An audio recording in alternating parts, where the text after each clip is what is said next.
Bonjour à vous Nicolas Bay, merci d'être avec nous ce matin. Avant de parler du Front National, une question d'actualité. On a entendu dans le journal, Donald Trump réclame la peine de mort pour l'auteur de l'attentat de New York. Est-ce que vous êtes favorable à ce que le président américain se substitue en quelque sorte à la justice?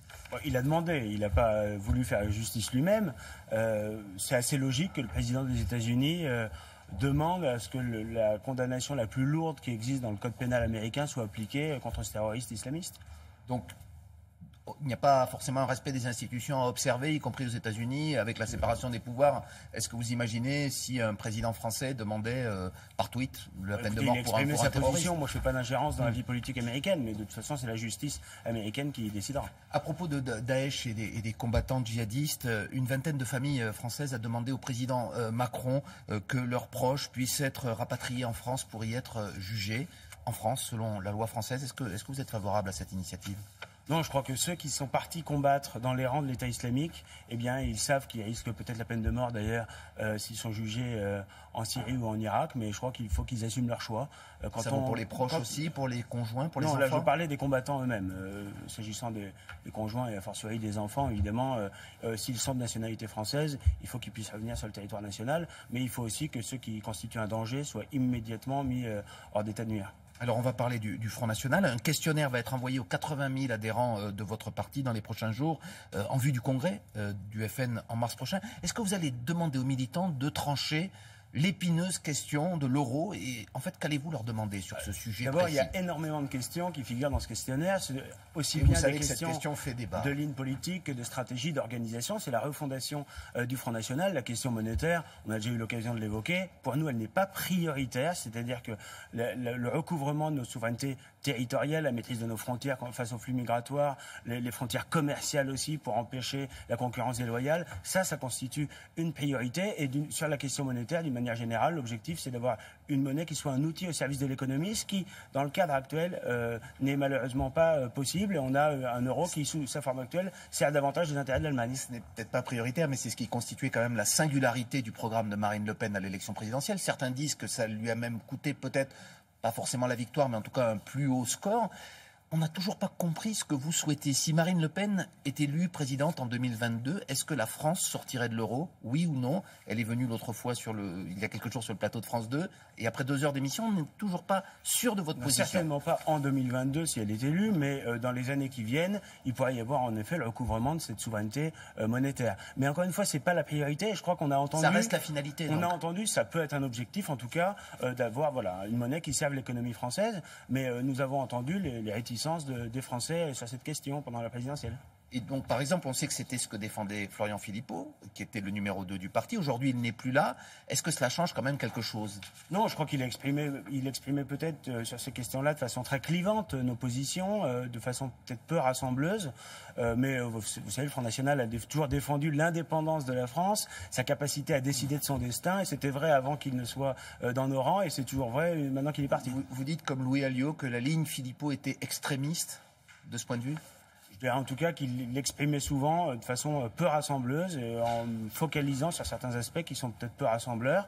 Voilà, mais je crois qu'en revanche, le projet du Front National, il correspond aux attentes d'une majorité de Français.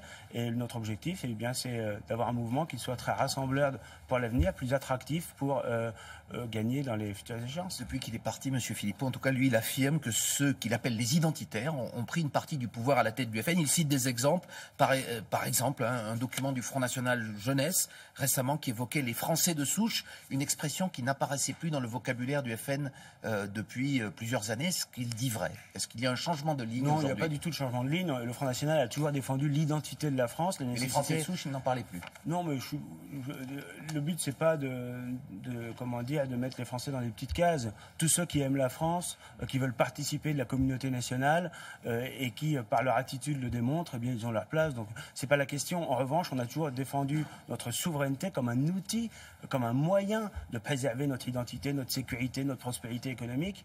Voilà. Et donc, ça n'a pas changé. Mais Il n'y a pas, depuis son départ, une sorte de coup de barre à droite sur les questions sociétales notamment, sur la PMA, sur ces questions identitaires. Est-ce que la ligne du parti n'est pas en train de changer? Je pense qu'on a toujours tendance à analyser ou à surinterpréter. Sur la PMA ou la GPA, on a toujours été extrêmement clair, on y a toujours été totalement opposé. Et d'une manière générale, notre ligne politique, elle est claire, défendre les Français, recouvrer notre souveraineté et leur montrer, par exemple, sur la question de l'Europe, que nous ne sommes pas anti-européens, nous croyons et nous sommes attachés à l'idée européenne, mais nous voulons une Europe différente, une Europe respectueuse des nations qui la composent, une Europe des coopérations, c'est le contraire de ce qu'ils ont fait avec l'Union européenne. Et sur l'économie, eh bien, nous sommes attachés à la fois à un État qui joue son rôle, qui protège l'économie française contre la concurrence déloyale, mais qui en même temps permet à l'économie française de respirer en baissant les charges, la fiscalité. Alors, sur la vie interne du FN, est-ce que vous contestez qu'il y aurait aujourd'hui une vague de départ au sein de votre parti? Parmi les cadres et les élus, le journal Libération a conduit une enquête très documentée qui montre que depuis 2014, les élections municipales, vous auriez perdu plus de 200 conseillers municipaux sur un total de 1581. Est-ce que c'est vrai? Est-ce que c'est faux? Écoutez, il y a 3 ans... C'est-à-dire beaucoup plus que les autres partis, parce qu'il y a toujours des départs, mais là, c'est 4 fois plus. Il y a 3 ans, le Front National comptait une poignée, quelques dizaines d'élus locaux. Aujourd'hui, nous en avons près de 2000. Il y en a, c'est vrai, quelques-uns qui sont partis, mais ça fait partie de la vie des organisations politiques. Ça peut être des conflits de personnes, voilà, comme ça arrive partout. Vous savez, je crois que ça existe dans toutes les formations politiques, et c'est pas là l'essentiel. L'essentiel, c'est qu'aujourd'hui, il y a un maillage territorial complet dans toutes les régions, dans tous les départements. Il y a des élus du Front National qui sont en travail pour défendre les Français. Mais parlons franchement, est-ce qu'ils ne partent pas, pour certains d'entre eux, parce qu'ils considèrent que Marine Le Pen n'arrivera peut-être jamais au pouvoir, qu'elle a atteint ses limites en 2017? Non, je crois pas du tout. Je crois qu'il y en a quelques-uns, encore une fois, qui sont partis, mais c'est une infime minorité. Et pour le reste, Marine Le Pen, je vous le rappelle, a rassemblé près de 11 millions de voix à la présidentielle. C'est un niveau à la fois en pourcentage moins que ce que ne lui promettaient et les en voix. enquêtes. Oui, d'accord, mais c'est quand même un record dans l'histoire de notre mouvement, et c'est évidemment un socle extrêmement solide sur lequel nous nous appuyons dans cette refondation que j'évoquais tout à l'heure, voilà, pour que le Front National puisse l'emporter demain. Mais elle reste indiscutable. On n'imagine personne d'autre pour incarner les chances de votre parti dans 4 ans à la prochaine élection présidentielle. Je crois en tout cas le fait qu'elle soit seule candidate à la présidence du mouvement le montre, qu'elle apparaît aux yeux de l'immense majorité de nos cadres, de nos élus, de nos militants et de nos électeurs, je crois, comme celle qui est le plus à même de rassembler et de diriger notre famille politique. Vous êtes pour un rapprochement avec les Républicains? Si Laurent Wauquiez en prend la tête, lui l'a exclu.